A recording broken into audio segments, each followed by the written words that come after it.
Merveilleux. Bonjour à tous et à toutes et bienvenue à ce deuxième événement de la quatrième édition des Dialogues pour le climat. On est très choyés de vous avoir avec nous là, ce midi pour un deuxième petit rendez-vous climatique. Avant toute chose, même si c'est un rendez-vous qui est virtuel, il est important de reconnaître d'où nous rejoignons cet appel. La majorité de nos organisations sont basées à Tiohtià:ke, communément connu sous le nom de Montréal, un territoire qui a longtemps servi de lieu de rencontres et d'échanges entre les peuples autochtones, y compris les nations Haudenosaunee et Anishinaabe. Nous tenons à honorer, reconnaître et respecter ces nations à titre de gardiennes traditionnelles des terres et des eaux sur lesquelles nous nous rejoignons aujourd'hui. Je vais aussi mettre un lien dans le clavardage que je vous invite à aller visiter. On tient aussi à remercier nos partenaires et les organisations commanditaires qui permettent là, cette quatrième édition des Dialogues pour le climat. Les Dialogues pour le climat, ce sont 2 semaines de rencontres intersectorielles qui coïncident avec les dates des conférences et parties à la Convention cadre des Nations unies sur les changements climatiques. Cette année, c'est donc la CDP 29 ou COP29 en anglais qui se déroule à Bakou du 11 au 22 novembre. Les dialogues offrent une plateforme vraiment propice aux échanges et à l'apprentissage, que ce soit sur des sujets relatifs au CDP ou aux enjeux environnementaux au contexte canadien et québécois. Les dialogues ont pour but de rehausser l'ambition climatique et de sensibiliser l'environnement à l'environnement et aux négociations climatiques internationales, en plus de mobiliser la société civile autour des CDP. Pour accéder à l'ensemble des événements organisés dans le cadre des dialogues, je vais mettre tout à l'heure le lien vers la programmation dans le clavardage. Puis finalement, vous avez peut-être pu remarquer que cet événement est enregistré. C'est simplement pour permettre là, aux personnes qui ne peuvent pas être là en ce moment de pouvoir regarder l'événement par rattrapage. Il va être publié là, prochainement sur la chaîne YouTube du projet Réalité climatique Canada. Vous allez pouvoir aller y assister par la suite. Puis finalement, on a une petite période à la fin là, pour les questions. Donc, on vous invite à mettre vos questions soit dans le clavardage, soit dans la petite barre Q&A qui est en bas de votre Zoom pour pouvoir poser vos questions à nos experts qui sont présents aujourd'hui. Et sans plus tarder, on va donc plonger dans le vif du sujet. Alors aujourd'hui, c'est l'ouverture du sommet des dirigeants de la CDP 29. Parmi ces grands enjeux pour cette COP-là, on a la révision à la hausse des CDN, donc des contributions déterminées au niveau national, et on a aussi la finance climatique. Pour rappel, les CDN, donc les contributions déterminées au niveau national, ce sont le mécanisme de fonctionnement à la base de l'accord de Paris, chaque partie doit mettre à jour sa contribution chaque 5 ans en élargissant la portée de ses actions pour le climat. On va donc se concentrer aujourd'hui sur ce pilier des CDN et particulièrement là, du thème de l'optimisation. Il existe plusieurs mesures et règlements au Canada et au Québec. Pensons par exemple au marché du carbone. Donc, comment est-ce qu'on peut améliorer ces mécanismes qui sont déjà en place pour atteindre les cibles qu'on s'est données? Pour modérer cette discussion qui s'avère des plus enrichissantes, j'ai le plaisir de vous présenter votre animateur, Bruno Arcan, qui est étudiant au doctorat en politique publique à l'Université de Carleton et dont la recherche se concentre sur le rôle de l'État et des politiques industrielles dans la création d'une économie verte, surtout dans un contexte canadien. Bonjour Bruno. Bonjour. Donc, merci beaucoup pour l'introduction ainsi que l'invitation. Je suis très heureux aujourd'hui de pouvoir animer ce panel-là sur un sujet qui est fort intéressant. Donc, on le sait, le Canada s'est engagé à transformer son économie et à atteindre la carboneutralité d'ici 2050. Et dans les dernières années, le pays a mis en place un nombre de politiques climatiques pour parvenir à cet objectif-là. Et si ces efforts-là doivent être soulignés, les défis à surmonter pour y parvenir restent nombreux. Et donc, on peut penser au contexte politique en ce moment où l'opposition et la contestation de plusieurs politiques climatiques, on pourrait penser ici à la tarification carbone, mais il y en a d'autres également, soulèvent des questions sur la pérennité des politiques climatiques pour atteindre ces objectifs-là. Donc, dans ce contexte-là, réfléchir à l'optimisation des actions climatiques pour atteindre nos cibles climatiques d'ici 2050, c'est un sujet extrêmement important. Et pour réfléchir à ce thème-là, on est accompagné de plusieurs panélistes qui sont des experts dans le domaine. Donc, rapidement, Ross Lyndon Fraser, qui est associé de recherche principal du projet 440 mégatonnes à l'Institut climatique du Canada. Louis Baumier, qui est directeur exécutif de l'Institut de l'énergie Trottier à Polytechnique Montréal, ainsi que Renaud Gignac, qui est conseiller senior à Investor for Paris Compliance. Donc, merci de nous joindre aujourd'hui, messieurs. Donc, peut-être rapidement un tour de table. En 2 minutes, pouvez-vous nous donner, nous dresser un portrait de où nous en sommes en ce moment au Canada ou au Québec dans l'atteinte de nos objectifs climatiques dans vos domaines respectifs? Donc, je commencerai avec vous, Louis. Bonjour, merci de l'invitation. Je suis très heureux d'être ici. Où est-ce qu'on en est? En fait, nous, on publie aux 2 ans des perspectives énergétiques canadiennes qui nous permettent de faire l'état des lieux sur la transition et de voir où est-ce qu'on s'en va. La bonne nouvelle, c'est qu'on est heureux de voir dans les perspectives qu'on a publiées cette année que pour la première fois, ce qu'on appelle le cours normal des choses, le scénario business as usual, c'est-à-dire si on maintient les politiques déjà en place, on voit pour la première fois qu'il y a une tendance à la baisse sur les émissions. Ça, c'est la bonne nouvelle. La mauvaise nouvelle, c'est que cette tendance-là est nettement pas suffisante pour qu'on atteigne les objectifs, là.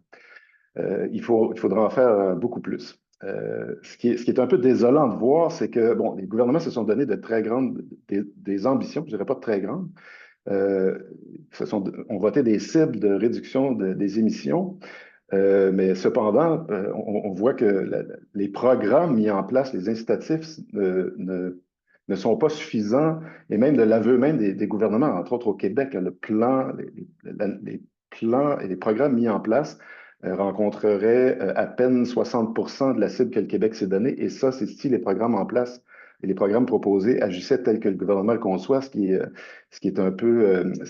assez peu probable, je dirais. Alors, moi, je dis bon, là, on va revoir la cible. Très certainement, on va encore avoir cette espèce de compétition pour dire qui a la cible la plus élevée. C'est bien beau de rehausser la cible, mais si on ne se donne pas les moyens pour atteindre la cible, rehausser la cible, ça sera un peu inutile, à mon avis. Parfait. Et de votre côté, Ross, donc, où en sommes-nous en ce moment à l'Institut climatique du Canada sur la situation au Canada? À l'Institut climatique du Canada, on voit pas mal la même chose que Louis a mentionné. Donc, bref, nous avons fait beaucoup de progrès, mais il reste encore du travail à faire. Mon équipe à l'Institut climatique du Canada traite de tout ce qui est le progrès vers nos objectifs nationaux de réduction des émissions. Peut-être je vais commencer en mentionnant les cibles. Alors, Bruno, vous avez mentionné le cible à long terme, c'est l'atteinte de la carboneutralité d'ici 2050. Mais on parle ici aussi des CDN, et la CDN du Canada, c'est la réduction de ses émissions de 40 à 45 par rapport au niveau de 2005 d'ici 2030.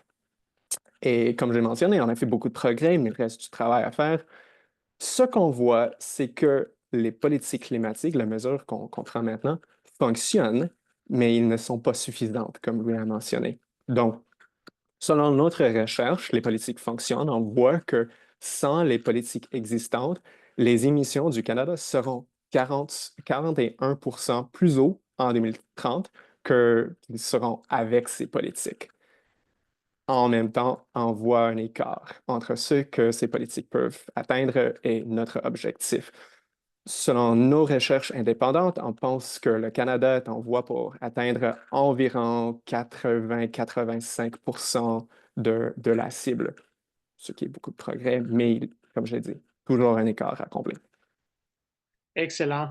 Et de votre côté, Renaud, où en sommes-nous dans votre secteur de la finance durable? Oui, bonjour. Industries for Paris Compliance, nous sommes un organisme d'engagement actionnarial, essentiellement auprès du secteur financier. Donc, on interagit avec les banques canadiennes et aussi certaines entreprises de gestion de patrimoine. Et ce qu'on constate, c'est que les portefeuilles des banques canadiennes ne sont pas alignés avec les exigences de l'accord de Paris présentement. On a publié un rapport dans les derniers mois sur spécifiquement le secteur de l'électricité, donc le financement par les banques canadiennes du secteur de l'électricité. Puis, pas seulement par les banques canadiennes, en fait, on a aussi évalué Brookfield Power Corporation et d'autres gestionnaires de fonds privés et des fonds de pension. Ce qu'on constate, c'est que les fonds de pension font un peu mieux dans l'alignement de leur financement de l'électricité, donc pas tant de gaz et pétrole que ça ici et ailleurs, mais au niveau des banques et des gestionnaires de fonds privés, à l'exception de Brookfield qui fait un peu mieux, il y a énormément encore d'infrastructures de production d'électricité qui sont financées, qui ne sont pas du tout alignées là, sur l'accord de Paris.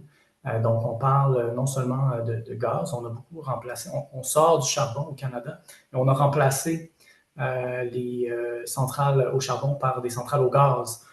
Et donc, ces investissements-là constituent du verrouillage carbone parce que on parle d'investissements qui se répercutent sur 20, 30, 40, 50 ans. Et le calcul est simple, ça nous amène bien au-delà de 2050. Alors, clairement, on a besoin de réformes dans le secteur financier, ce qui est vraiment un des angles morts importants de la politique climatique au Canada et au Québec aussi par ailleurs. Donc, il y a des initiatives en ce sens qui sont mises de l'avant, notamment la loi sur la finance alignée au climat, qui a émané du Sénat de la sénateur Rosa Galvez, mais dont le gouvernement actuel au niveau fédéral n'a pas exprimé de volonté d'adopter cette loi. Et bon, il y a une taxonomie verte volontaire qui a été, en fait, un projet de démarche vers une taxonomie verte volontaire qui a été annoncé récemment par le gouvernement fédéral, qui est un pas timide dans la bonne direction, mais c'est vraiment une goutte d'eau dans, je dirais, l'océan de ce qui doit être fait au niveau de la finance au Canada. Là. Donc, on a besoin d'actions beaucoup plus vigoureuses. Excellent. Donc, merci pour ce bref tour de table-là. Maintenant, je vais poser une question individuelle à chaque panéliste. Donc, je vais commencer par vous, Ross. Donc, vous avez mentionné justement l'objectif, la cible du Canada de réduire ses émissions de 40% à 45% d'ici 2030 par rapport au niveau de 2005. Donc, quels sont les principaux outils dont le Canada dispose pour atteindre cette cible-là? Et où en sommes-nous en ce moment en termes de mise en place des instruments politiques pour y parvenir? Ben, je vais commencer en parlant un peu du progrès qu'on voit et puis je vais parler de les mesures existantes et qu'est-ce qu'on peut faire pour faire plus d'efforts, accélérer le rythme de nos efforts. Comme je viens de dire, on a fait beaucoup de progrès, mais il y a du travail à faire. Et ce qu'on voit au Canada, c'est que le progrès en termes de réduction des émissions est inégal parmi les secteurs. Je vais peut-être commencer en parlant de l'électricité parce que Renaud vient d'en parler. Donc, là, c'est un secteur où on a vu beaucoup de progrès en réduction des émissions, surtout parce que l'Ontario et l'Alberta ont réussi à fermer leurs centrales de charbon. Dans ce secteur, on a vu plus de réduction des émissions comparé à tous les autres secteurs de l'économie. Le défi dans ce secteur, c'est d'augmenter la production d'électricité propre pour répondre à une demande croissante. Donc, pour atteindre la carboneutralité, nous aurons besoin de 2 à 3 fois plus d'électricité propre par rapport à ce qu'on produit aujourd'hui.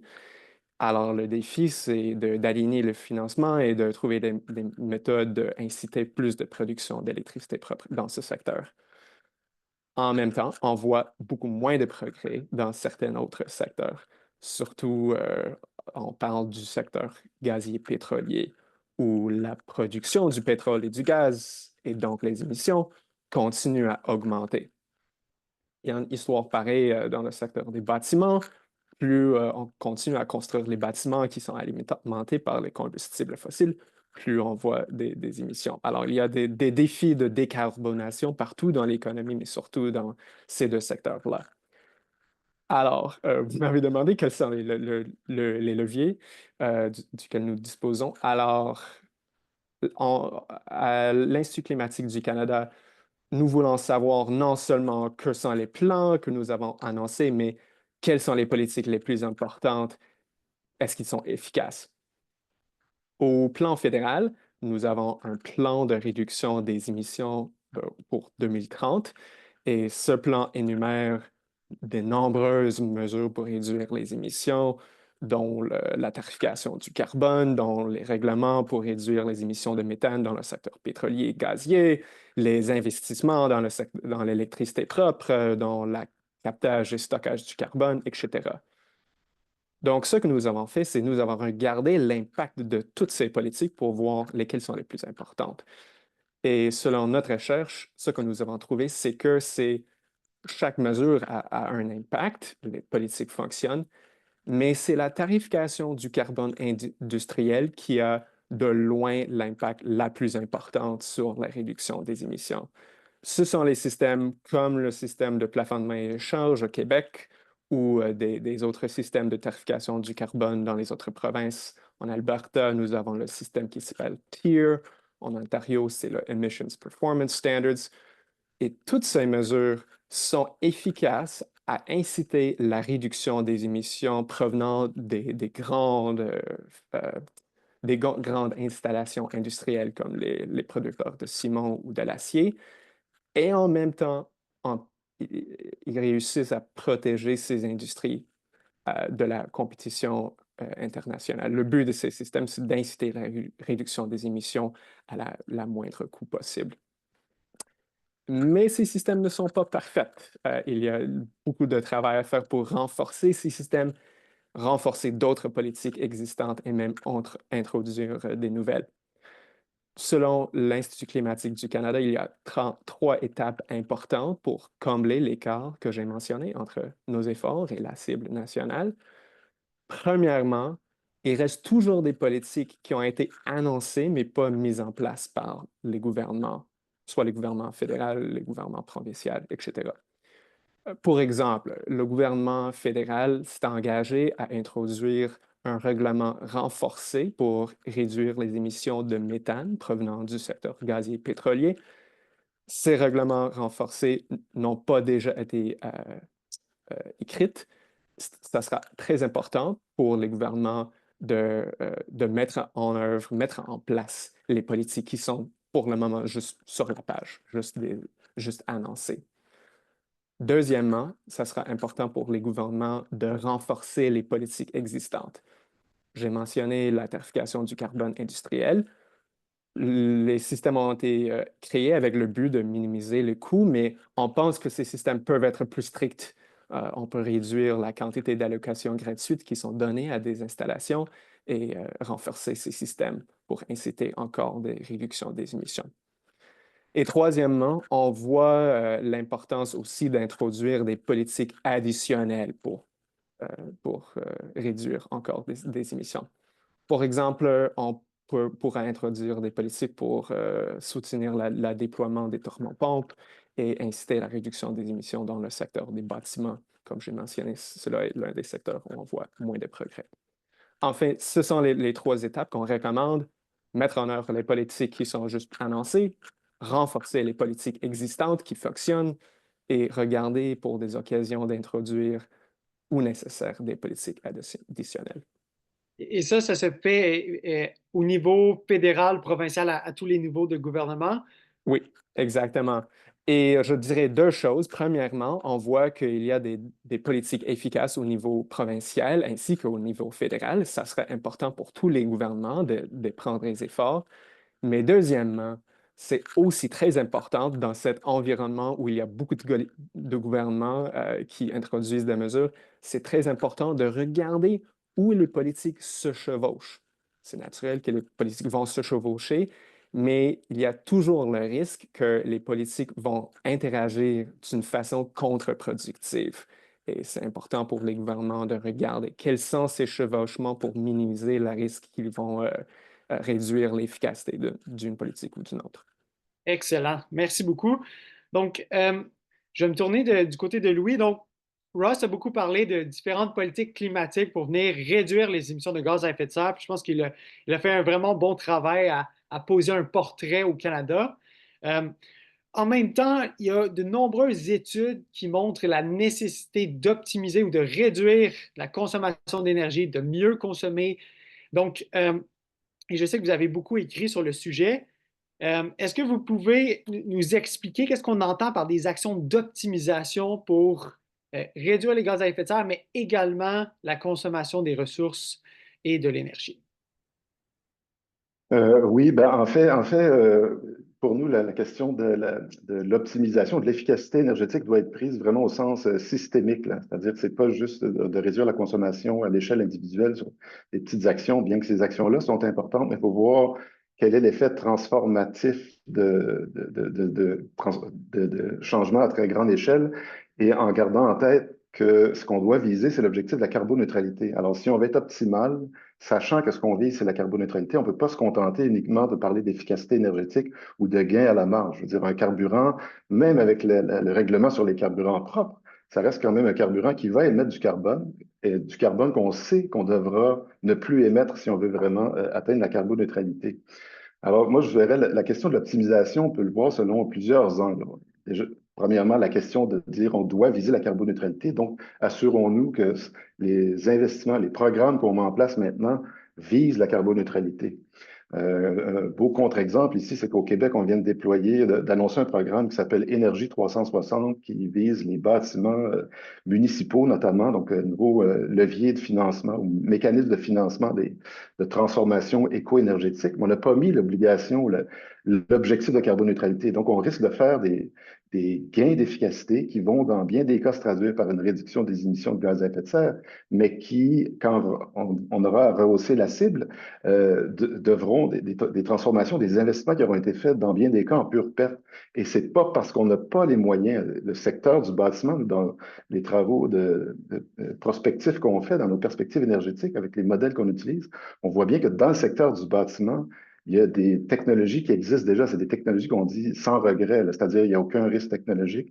Il faut juste les déployer à l'échelle. Et donc ça m'amène à deuxième axe, deuxième angle pour parler d'optimisation, qui serait justement de viser sur les cibles ou les secteurs sans regret. Et le secteur du bâtiment est le parfait exemple. On sait quelles sont les technologies, c'est une question de les déployer à l'échelle, d'avoir les chaînes de valeur en place, s'assurer qu'on a, par exemple, d'avoir des thermopompes, disons, de dimension industrielle pour aller dans le secteur de l'industrie et du bâtiment commercial institutionnel. Alors, les acteurs ici qu'on doit mettre autour de la table, mais il faut s'assurer que le secteur de la construction participe à l'effort, accepte de changer ses façons de faire. Puis j'inviterais même, je pense qu'il faut qu'on vise aussi le secteur financier, là. On fait face à une crise du logement, on devra construire davantage de logements. Puis paradoxalement, cette crise du logement, ça fait l'affaire du secteur de la finance parce que ces immobilisations de capitaux sont beaucoup plus rentables avec la hausse des prix. Là. Il y a à peu près aucun risque. Alors, tant qu'on ne revoit pas la façon de financer le logement, clairement, on va entretenir cette crise-là. Et pour moi, cette crise-là, c'est une opportunité. On devra construire beaucoup de nouveaux logements. C'est l'occasion d'en faire des bâtiments qui seront carboneutres et qui peuvent même, non seulement carboneutres, mais qui vont contribuer à des enjeux systémiques comme la question de la demande de pointe dans le secteur de l'électricité. Donc, la troisième façon de voir la question de l'optimisation, c'est juste de voir est-ce qu'on dépense notre argent de façon optimale en ce moment. Encore l'exemple du Québec, on voit qu'en ce moment, les sommes qu'on est prêt à dépenser, justement dans le plan pour une économie verte, là, si on regarde les réductions de gaz à effet de serre espérées par les programmes du gouvernement versus les sommes qu'on y investit, on arrive à peu près à 600 $ la tonne de CO2 équivalent évité. Ça, c'est beaucoup plus élevé que ce qu'on voit comme coût, les coûts marginaux de réduction pour à peu près la moitié de nos émissions au Québec. Là. Il y a déjà des technologies qui sont à moins de 200 $ la tonne qu'on peut déployer. Mais là, il faut qu'on ait des programmes en place et que l'État envoie le bon signal là, pour s'assurer qu'on fasse les investissements dans les bons secteurs et qu'on offre aussi les conditions adéquates, là, et notamment la question de la prévisibilité pour que les entreprises qui peuvent agir sachent que les investissements qu'elles feront pour contribuer à ces cibles de décarbonation-là, ces investissements-là auront à être faits par leurs compétiteurs également. Parce que moi, je suis convaincu qu'il n'y a pas un entrepreneur qui se lève le matin en souhaitant polluer, mais sa préoccupation première, c'est de faire vivre son entreprise. Et si les investissements qu'il doit faire font en sorte que ça le rend moins compétitif et que ça compromet sa survie, parce que ce n'est pas des cibles contraignantes, des mesures contraignantes, mais c'est clair qu'il ne fera pas ces investissements-là. Alors, le rôle de l'État comme acteur devant structurer et envoyer les bons signaux pour qu'on structure la transformation dans les bons secteurs avec les cibles pertinentes et réalistes dans les bons secteurs, donc d'aller par des cibles sectorielles, ça m'apparaît l'élément principal là, pour structurer tout ça. Je terminerai par un exemple intéressant, c'est-à-dire que le gouvernement se donne des cibles s'est donné une cible au Québec de 37,5 % de réduction. Ses propres programmes montrent, l'analyse de ses propres programmes et mesures en place montre qu'on atteindra au mieux 60 % de cette cible-là. Et de l'autre côté, on a attribué des blocs de puissance électrique à des entreprises qui, pour la majorité d'entre elles, ne contribueront aucunement à la réduction des émissions de gaz à effet de serre au Québec. Au mieux, vont éviter certaines émissions, mais vont quand même continuer à en rajouter. Et on a des entreprises de l'économie réelle là, qui sont actuellement en opération, les Forges de Sorel, pour ne pas la nommer, on a entendu beaucoup parler dans les médias, qui, elle, est prête à décarboner ses opérations, mais on ne lui a pas consenti les 13 mégawatts d'électricité, de puissance électrique dont elle aurait eu besoin pour éliminer son utilisation du gaz naturel. Alors, vous voyez, là, cette espèce d'incohérence ou ce manque d'alignement ou de coordination entre les programmes, les cibles et les mesures qu'on propose, ben, c'est ce qui fait qu'on n'avance pas suffisamment rapidement. Et à vos yeux, est-ce qu'il y a un modèle que le Canada pourrait se tourner pour apprendre à améliorer justement la gouvernance des politiques climatiques, de s'assurer d'avoir une évaluation qui est efficace, qu'on dépense de l'argent de façon qu'on ne gaspille pas en fait les fonds publics? Donc, est-ce qu'il y a un modèle sur lequel le Canada pourrait apprendre pour améliorer cette efficience-là des ressources? Il n'y aurait pas un modèle unique, mais on peut certainement s'inspirer de ce qui se fait ailleurs dans le monde et aller faire un peu choisir les meilleures pratiques qui se font un peu partout, notamment parce qu'au Québec, la situation québécoise et canadienne, dans une certaine mesure, est assez différente du reste du monde. Ça va demander qu'on adapte vraiment nos différentes mesures, nos politiques et les programmes, les adapter à chaque région. Mais clairement, bon, aller avec des budgets carbone comme le Royaume-Uni l'a fait, je pense que ça envoie déjà, ça permet déjà de mieux établir où est-ce qu'on doit agir et les objectifs qu'on se donne, mais c'est pas suffisant. Ça nous prend aussi des feuilles de route par secteur et des objectifs sectoriels.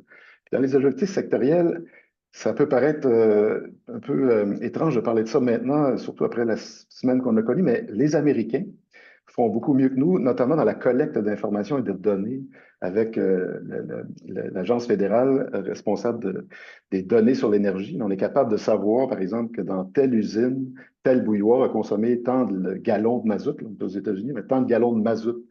Ici, c'est extrêmement difficile pour des raisons supposément de compétitivité. Je veux bien, mais quand il reste 2 ou 3 acteurs dans un secteur, c'est difficile d'invoquer la confidentialité et le respect de la vie privée, alors que c'est clairement, s'il y a 3 acteurs dans un secteur, c'est sûr que tout le monde sait ce que les 2 autres acteurs, chaque acteur sait ce que les 2 autres fait. Et c'est plutôt un enjeu d'intérêt public ici. Alors, d'être un peu plus, de s'inspirer de ce que les Américains font pour la collecte de l'information. Et Ressources Statistiques Canada a le pouvoir quasi-judiciaire d'imposer la divulgation de certaines données. Alors, il faudrait peut-être agir un peu plus de ce côté-là. Et puis, on peut s'inspirer de ce qui fait, par exemple, s'assurer que, par exemple, comme ce qui peut se faire au Japon, par exemple, ou quand vient le temps de choisir une nouvelle norme d'efficacité ou d'émission sur certains appareils ou certaines nouvelles technologies, on va choisir ce que l'industrie fait de mieux ou ce qui se fait de mieux dans l'industrie. Alors qu'au Québec, malheureusement, on a tendance à voir qu'on va s'aligner plutôt, on va faire du nivellement par le bas, puis on va choisir la norme la moins contraignante sous prétexte qu'on ne veut pas pénaliser aucun entrepreneur. Alors, peut-être qu'on devrait plutôt s'aligner sur ce qui se fait de mieux, parce que ça va, au contraire, stimuler la compétition et stimuler l'innovation. On mettra les règles égales pour tous, là. Voilà. Excellent. Donc, Renaud, donc là, Louis et Ross ont parlé justement de l'importance de mettre en place des politiques climatiques pour augmenter nos ambitions en matière de réduction des gaz à effet de serre, meilleure gestion des ressources. Évidemment, tout ça, ça prend beaucoup d'argent pour financer. Et donc, dans votre domaine des investissements durables, quel est selon vous le plus grand défi du secteur financier atteindre les cibles climatiques de 2030 et de 2050 au Canada? Je pense que la semaine dernière, avec l'élection de Trump, évidemment, aux États-Unis, nous force à revoir notre grille d'analyse puis nos moyens d'action. Parce que quand on parle d'optimiser l'action climatique, il faut voir quelle est l'échelle temporelle. Parce que si on veut optimiser, peut-être dans les prochains mois, dans la prochaine année, on peut conserver le cadre actuel, mais si on veut optimiser pour 2030, il faut être très conscient que les prochaines années vont aller à contre-courant de ce qu'il faut faire. Donc, on va avoir à faire face à non pas de l'optimisation, mais de la déconstruction de politique climatique dans les prochaines années, vraisemblablement. Certainement aux États-Unis, avec l'intention affirmée là, de Trump de se retirer de l'accord de Paris, drill baby drill comme politique économique. Au Canada, on a un parti qui n'a aucune sympathie pour la lutte au changement climatique qui est en tête dans les sondages. Donc, il faut être lucide, je pense, par rapport à ce contexte. On pourrait, c'est certain, je vais quand même parler des mesures en finance. Là, je voudrais faire, si on veut, on pourrait évoquer, le plan, je réfère à un rapport de 2022 de Environmental Defense, Eco-Justice et Shift. Pour le secteur financier, il faut que les banques publient et implantent des plans de transition crédibles, c'est-à-dire une évaluation neutre et objective des entreprises dans lesquelles elles investissent. Et si ces entreprises-là ne sont pas alignées sur l'accord de Paris, là, par la loi, elles ne pourraient pas, il ne serait pas permis d'investir ou de prêter à ces entreprises-là. Au Québec, il y a eu une étude importante qui a été réalisée en 2019 puis mise à jour en 2021. Ça commence à dater, mais c'est quand même encore très valide. C'est l'étude des trajectoires de Dunsky, fait avec le modèle d'optimisation, le modèle SMIA. Donc, c'est une étude qui est publique et qui optimise sous contrainte les trajectoires de réduction des émissions au Québec de 2030 à 2050.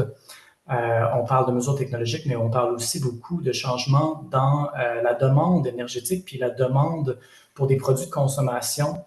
Et le rapport fait une large place à ces changements de demande-là, l'efficacité énergétique, mais aussi de revoir nos besoins, notamment dans le domaine de l'alimentation, les protéines végétales. Donc, il y a tout un spectre de mesures qui ne sont pas nécessairement des mesures technologiques, mais plutôt qui relèvent des comportements de changer la demande en termes de mobilité aussi, de se déplacer avec le transport collectif. Et là, ce qu'on voit quand on parle d'optimisation, on ne va pas aller chercher très loin pour voir que juste en entretien de nos infrastructures, je veux dire, c'est pas normal qu'en 2024, on ait un bout de ligne bleue du métro à Montréal qui ne fonctionne pas compte tenu de toutes les retombées économiques de cette mobilité-là à Montréal. Et donc, les solutions, elles sont là, mais je dirais que le nouveau contexte politique nous force à prendre un pas de recul.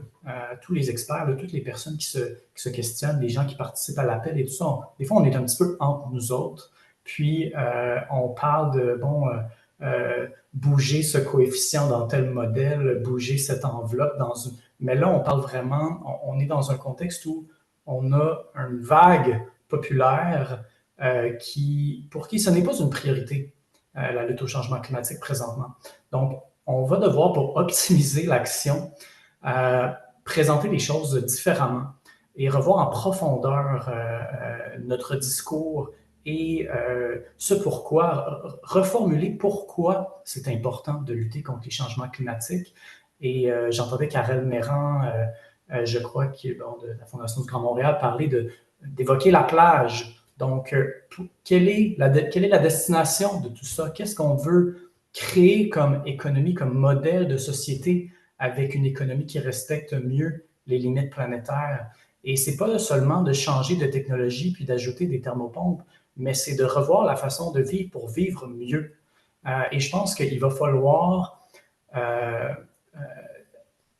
actualiser notre message, renouveler notre message pour pouvoir vraiment que ça devienne intéressant et stimulant d'aller vers des mesures de réduction du changement climatique. Et ça peut vouloir dire plus de temps avec nos proches, peut-être moins des semaines de travail réduites si on veut, parce que notre niveau de consommation et de production, globalement, n'est pas viable. Au plan de l'Amérique du Nord, avec l'essor des pays en développement, ce n'est pas crédible de penser qu'on peut maintenir, même avec des évolutions technologiques, notre niveau de production et de consommation actuel.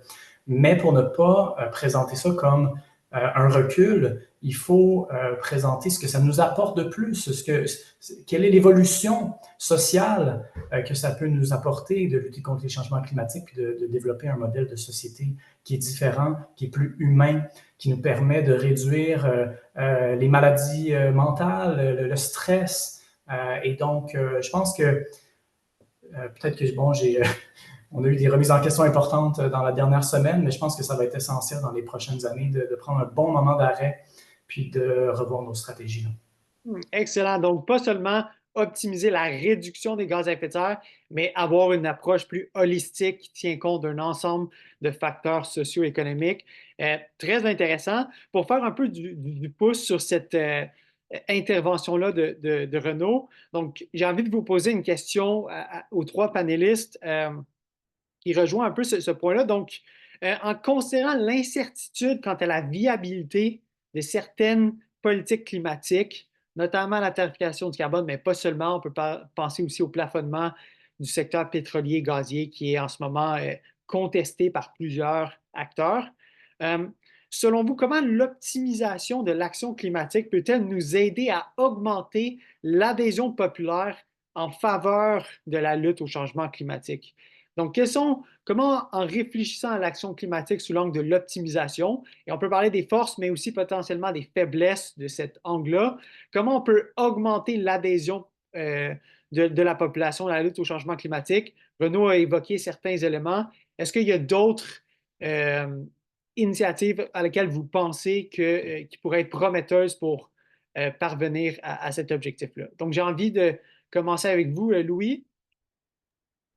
Oui, ben moi j'abonde dans le sens de, je suis d'accord avec ce que Renaud vient de dire à propos de la question de, il faut vendre aux gens le fait qu'est-ce que ça veut dire une société décarbonée et leur vendre un peu le bien-être et une forme de sécurité. Mais en même temps, c'est pour ces mêmes raisons-là que justement on va s'opposer au plafonnement des émissions dans le secteur gaz et pétrole parce que pour les gens de ce secteur-là, c'est leur gagne-pain qui est en cause. Et donc, c'est leur sécurité. C'est d'abord et avant tout, ils doivent mettre du pain sur la table qui va être la condition première de leur sécurité et de leur confort. Puis là, on leur vend cette idée qu'ils vont perdre leur emploi. C'est vrai si on fait rien, mais c'est vrai même, en fait, ça va être vrai dans tous les cas parce que le gain de productivité dans ces secteurs-là va faire en sorte qu'on va vouloir se passer de la main-d'œuvre. Ces grandes multinationales du pétrole n'ont pas vraiment beaucoup d'état d'âme quand vient le temps de mettre à pied des travailleurs. Puis, en plus, c'est beaucoup de sous-traitants. Hein. Alors, qu'est-ce qu'on peut faire? Ben, si on veut rester sur ce terrain de l'économie d'abord, parce qu'à court terme, à mon avis, c'est l'élément qui va être qui va faire bouger le plus les gens, ben, c'est de faire comprendre que la question de la décarbonation, c'est maintenant une question de compétitivité, parce que dans plusieurs marchés ailleurs dans le monde, c'est un élément important. On peut penser par exemple à Saputo, qui a tout intérêt à ce que les opérations, tous leurs fournisseurs, les producteurs laitiers deviennent carboneutres, parce que c'est une demande qui vient d'ailleurs dans le monde, notamment des États-Unis même. Et donc, est-ce que c'est une posture uniquement stratégique?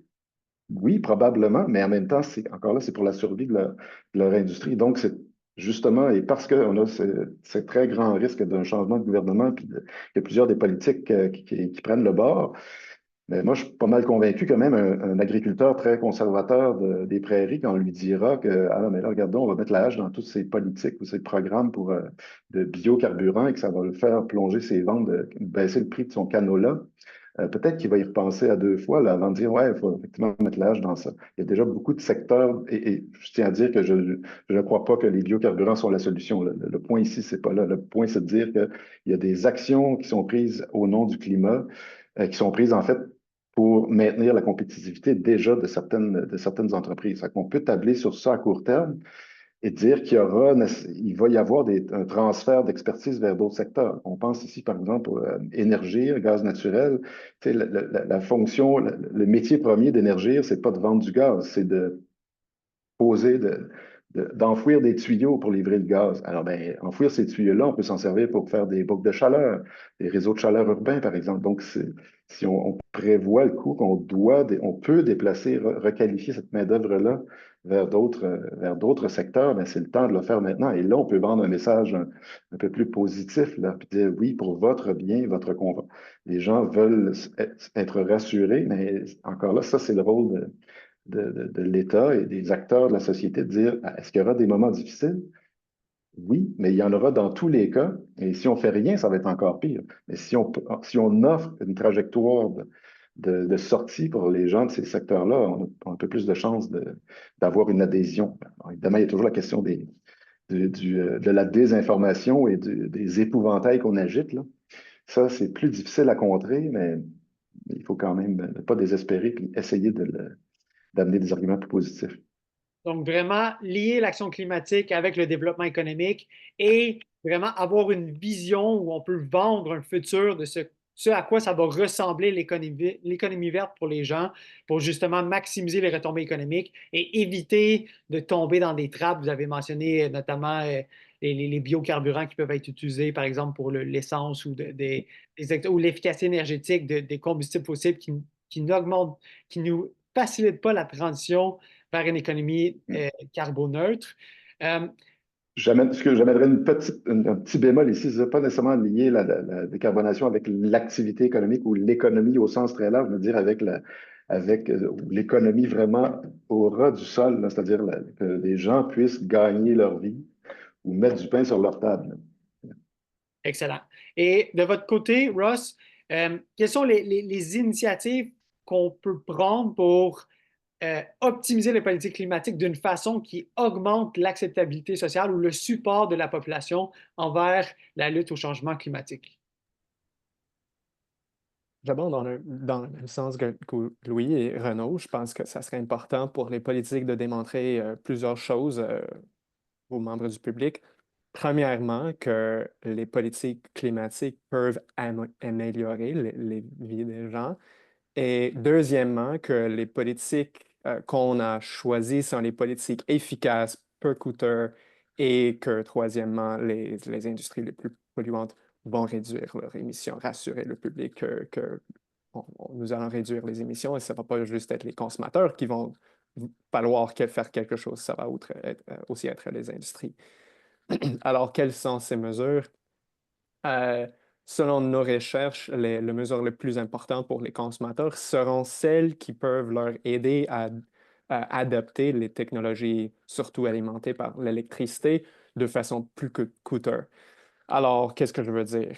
Ce seront des subventions pour le déploiement de ces technologies avec des Louis a mentionné, les thermopompes, les véhicules électriques. On sait que ce sont des technologies oui, plus coûteux que peut-être un véhicule conventionnel maintenant, mais à long terme, on sait que l'efficacité de ces technologies peuvent économiser de l'argent.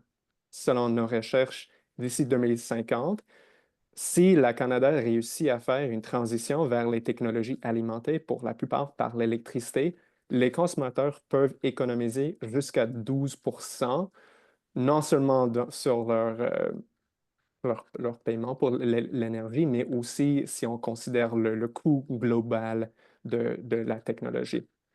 Alors ça, c'est un grand avantage pour le consommateur. Le défi pour les gouvernements, c'est de trouver les mesures qui peuvent soutenir les consommateurs pendant cette transition. L'autre défi, comme j'ai mentionné, c'est d'assurer à ce que les industries continuent de réduire leurs émissions d'une façon qui réussit à garder les emplois au Canada, qui réussit à garder les industries au Canada.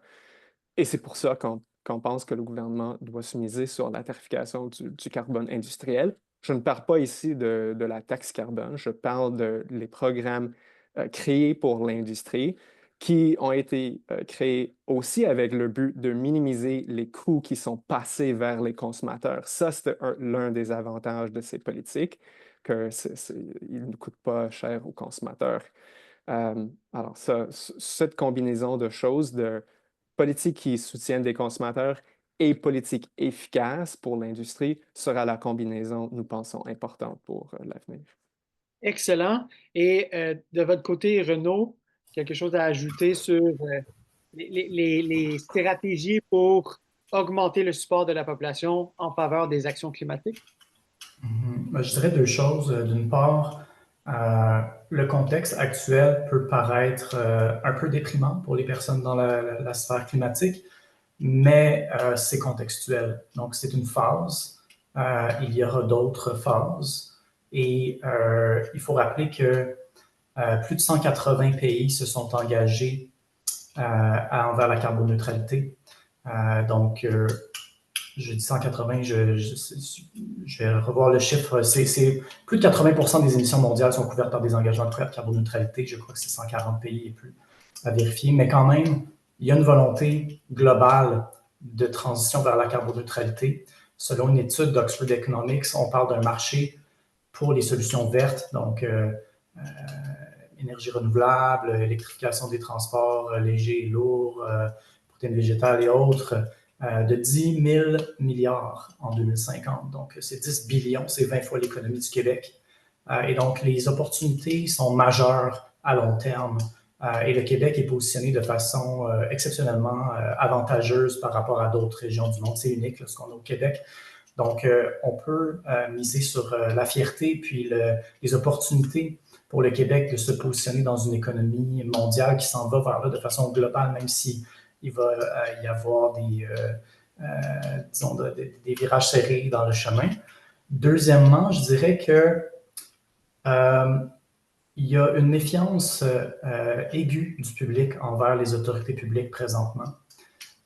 Et les politiques climatiques doivent être simplifiées et doivent être évacuées. On doit purger les politiques climatiques de tout ce qui peut s'apparenter à des avantages indus pour certains groupes ou des passe-droits. Et quand on regarde les marchés du carbone, c'est très complexe.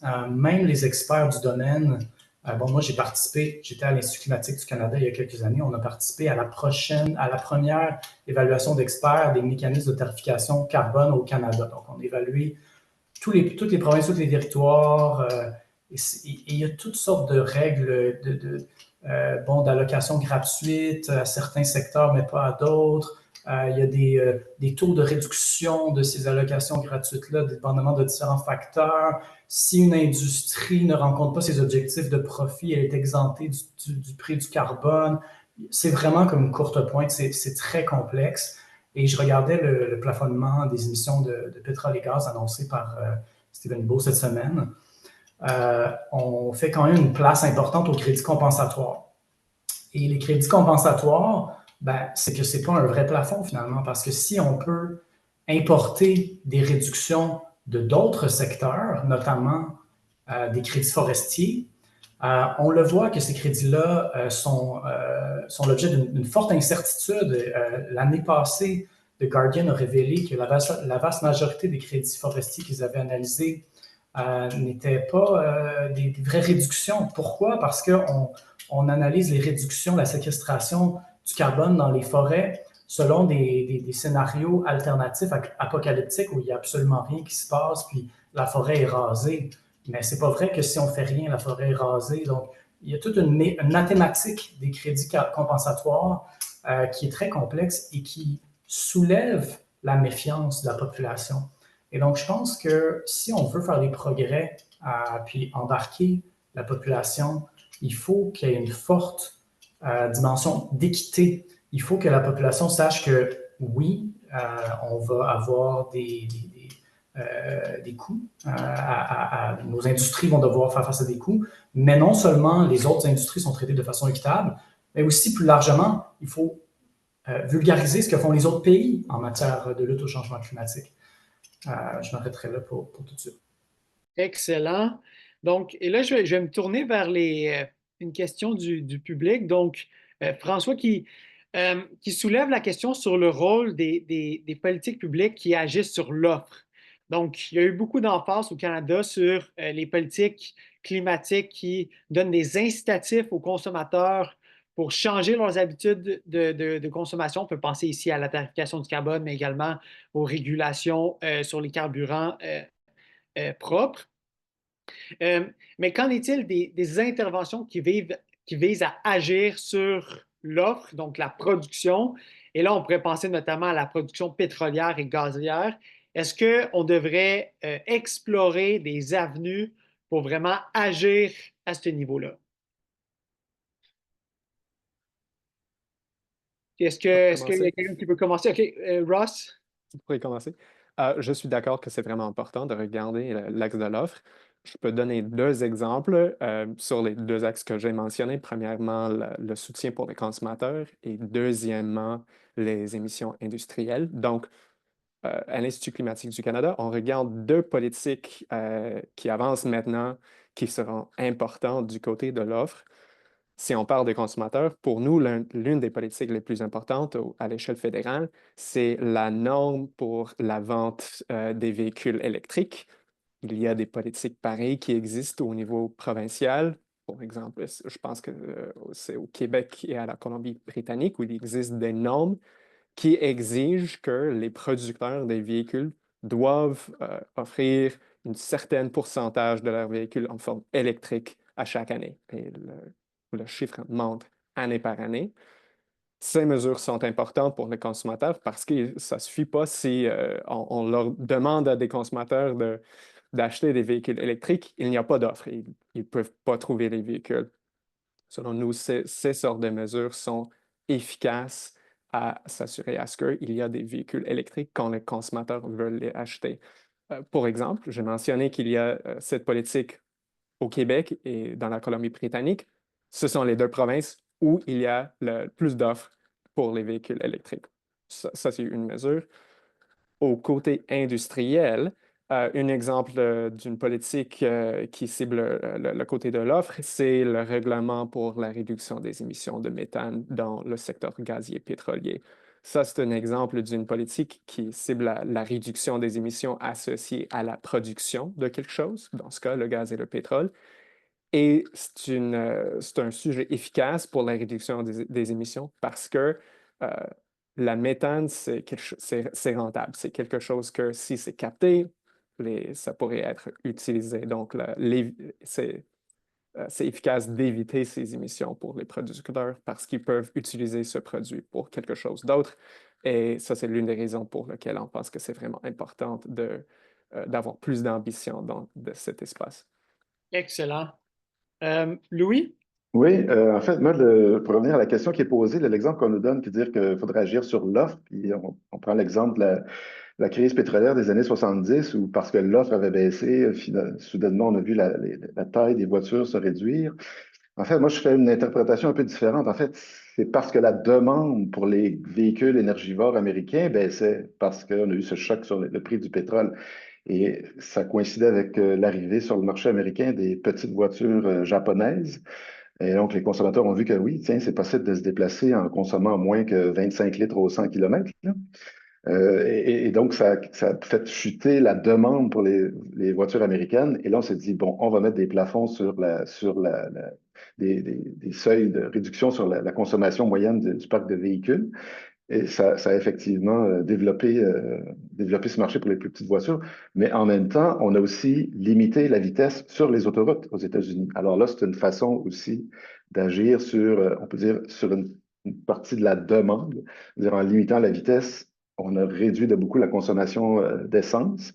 Et co-bénéfice non négligeable, on a vu aussi le nombre de morts réduire sur les routes. Puis on a vu la même chose en France, là.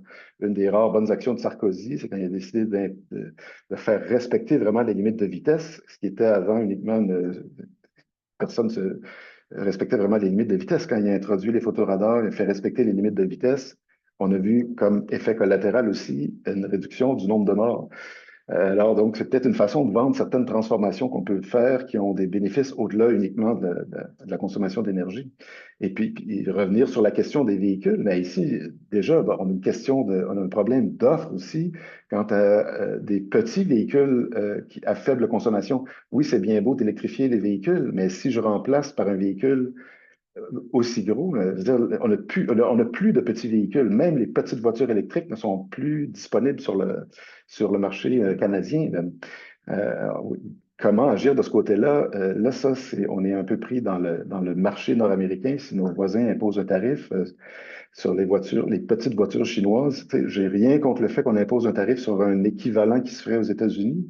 Mais je veux dire, si l'équivalent chinois n'est pas offert sur le marché ici, ça serait peut-être bien qu'on abaisse les tarifs, là, si vraiment on est sérieux dans le site de réduction.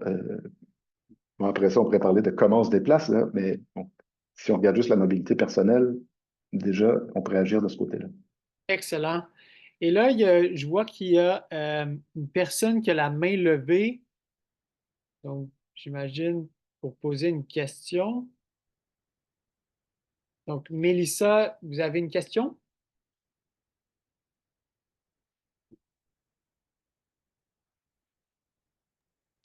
Son microphone est sur mute.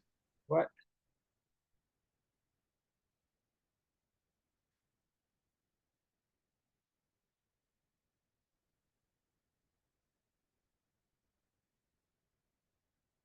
Bon. Ça ne semble pas fonctionner. Donc là, Nima, il y a une question. Vous pouvez poser votre question.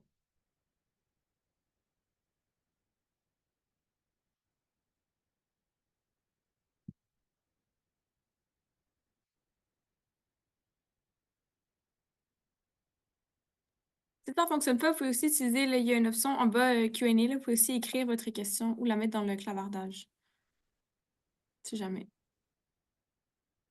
Bon, ça ne semble pas fonctionner malheureusement. Renaud, peut-être le mot de la fin sur les politiques climatiques qui agissent sur l'offre. Oui, ben, je vois des mains levées. Si jamais c'est toujours possible de parler pour les personnes, les participants, allez-y. Je ne pourrais pas prendre la place OK, de quelqu'un. ça marche. Donc, vous avez juste à Nima, si vous voulez activer votre micro, vous pouvez poser une question. Ah, là, est-ce que vous m'entendez? Oui. Parfait. Bonjour tout le monde. Merci beaucoup pour cette présentation excellente. Je voulais demander, quand on calcule la pollution, quand on mesure la pollution, on veut savoir est-ce qu'on est un gros pollueur ou pas pollueur. Est-ce que c'est mieux de se baser sur la production brute de CO2, méthane ou les polluants ou de la mesure per capita? Parce que si on prend la mesure per capita, le Canada, on est parmi les 5 les plus pollueurs du monde. Puis si on calcule le brut, ben, probablement, c'est les pays qui sont très, très peuplés, comme la Chine, qui sont les plus gros pollueurs. Donc, quelle est la meilleure mesure à utiliser? Et Merci. quand vous dites utiliser, vous parlez en termes de communication à la population pour communiquer comment le Canada performe. OK. Donc, quelqu'un veut répondre à cette question? Moi, je pourrais commencer. Ben, dans les ça dépend avec l'objectif qu'on vise ici. Les protocoles actuels, notamment l'accord de Paris, bon, la façon dont les émissions sont rapportées à travers l'inventaire national des émissions, on va considérer les émissions là où elles sont produites.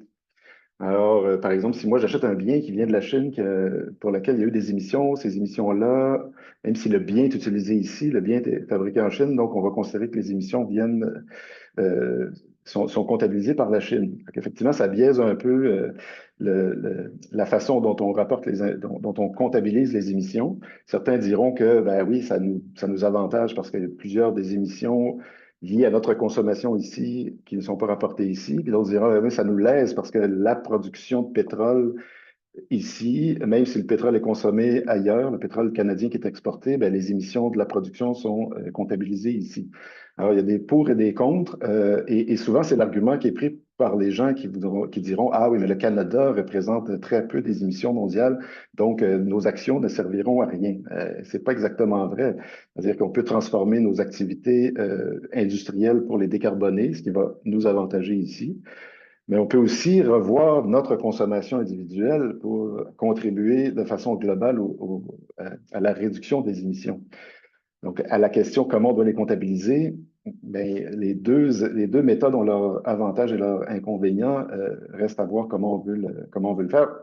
Mais une chose est sûre, c'est qu'il faut réduire la totalité des émissions. Fait individuellement, revoyons notre consommation, mais socialement ou politiquement, demandons à ce que les émissions produites ici soient réduites en revoyant ou en investissant là où on peut offrir des réductions d'émissions, notamment dans le secteur industriel, parce que plus du 2 tiers des émissions viennent du secteur industriel, non pas de nos décisions de notre consommation, de nos comportements, à savoir le chauffage et le transport. Ça, on est directement responsable. Mais je veux dire, la production de ciment pour le béton, j'ai pas énormément de contrôle sur les émissions de ce secteur-là. Excellent. Brenda pose la question, est-ce que les émissions des compagnies aériennes sont comptabilisées quelque part et comment? Au niveau des conventions internationales, c'est dans les bunker fuels. Donc, il y a une catégorie là, dans les inventaires internationaux pour les vols internationaux, mais pour les vols domestiques, c'est dans les inventaires nationaux. Tout comme la navigation.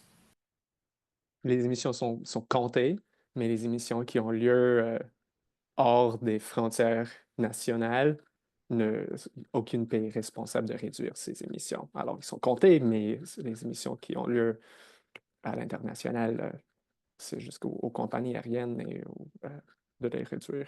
C'est pas au pays. Excellent. Donc, est-ce que j'ai vu une main levée, Mamadou, est-ce que vous avez encore une question?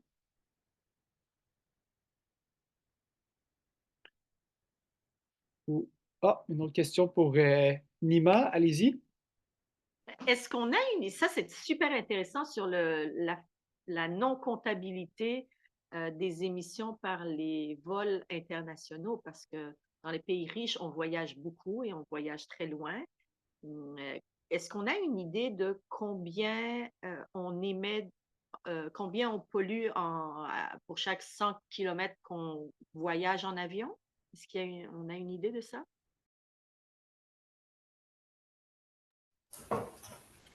Je dirais que ça. Tu peux y aller, Louis. Ça dépend beaucoup de la composition de la flotte d'aéronefs. Là. Je sais qu'il y avait à une époque, on nous disait que le Airbus 380 était le plus efficace parce qu'on descendait à 3 litres de carburant passager par 100 km. Bon, ça paraît pas beaucoup. Il faut penser qu'il y a énormément de passagers dans un avion comme ça. Donc, c'est assez difficile de rapporter les émissions exactement. Là, mais on est peut-être autour de... ça pollue probablement pas plus que l'équivalent de déplacement en voiture, si l'avion est rempli, mais effectivement, on fait de beaucoup plus grandes distances là, que si on le faisait en voiture. En termes absolus, les émissions provenant des vols internationaux, ça équivaut à peu près la moitié des émissions du Canada. En termes absolus. Voulez-vous ajouter quelque chose, Renaud? Non, je dirais que dans une perspective d'équité, les émissions de l'aviation, c'est un cas intéressant parce que je pense qu'une politique qui pourrait être intéressante, puis ça peut s'appliquer à d'autres secteurs, c'est une taxe progressive. Donc, on ne taxe pas nécessairement les premières unités de consommation, donc le premier aller-retour à chaque, je ne sais pas moi, 3 ans n'est pas taxé. Mais à partir du 2e, 3e, 4e, là, il peut y avoir une taxe qui est de plus en plus progressive, jusqu'à des taxes qui sont exorbitantes après, par exemple, 2 ou 3 vols par année. Là, ça peut devenir très exorbitant. Et comme ça, on limite les voyageurs fréquents plutôt que de frapper sur la population en général qui fait un voyage à chaque quelques années. Là. Ça peut être un point de départ pour susciter l'adhésion plutôt que d'avoir une taxe unique pour chaque unité d'émission. Excellent. Donc, oui, Mamadou, vous avez une question? Vous pouvez poser votre question. Allô? Oui, on vous entend bien. Bonsoir. Je vous suis depuis Conakry. J'ai une question. Allô, vous m'entendez? Oui, on vous entend très bien. Je voudrais savoir comment les entreprises peuvent-elles mesurer et réduire leur empreinte carbone? C'est ma première question. La deuxième question, je voudrais savoir, est-ce que l'urbanisation peut-elle être un frein ou un levier à l'atténuation climatique? Parfait. Donc, comment les entreprises peuvent mesurer Mesurer et réduire leur empreinte carbone, oui. et réguler leur empreinte carbone, et ensuite le rôle de l'urbanisation. L'urbanisation peut-elle être un frein ou un levier à l'atténuation climatique? Excellent. Donc, quelqu'un veut adresser une de ces deux questions? Moi, je Louis? peux y aller pour la question de l'entreprise. Comment les industries, essentiellement, le gros des émissions viennent des besoins en chaleur et qui demandent la combustion de carburants fossiles, généralement gaz, mazout, charbon. Alors, évidemment, une des premières pistes, c'est de remplacer ces carburants-là. Dans plusieurs cas, on peut remplacer le besoin de chaleur par des technologies électriques, notamment les pompes à chaleur ou des fournaises à arc ou même des torches au plasma, différentes technologies qui existent pour l'entreprise. Malheureusement, ce n'est pas possible dans la totalité des secteurs industriels. Ceux qui ont besoin de chaleur très intense, c'est plus difficile. Et c'est l'autre enjeu, c'est que chaque processus industriel va demander généralement des solutions qui doivent être bien adaptées, donc ce qui rend difficile le déploiement à très grande échelle. Cela dit, il y a quand même des pans entiers d'activités dans lesquelles on pourrait déployer des technologies. Là, je pense encore aux pompes à chaleur qui permettent de répondre aux besoins de chaleur, disons, basses et moyennes, notamment dans tout ce qui est transformation alimentaire, par exemple.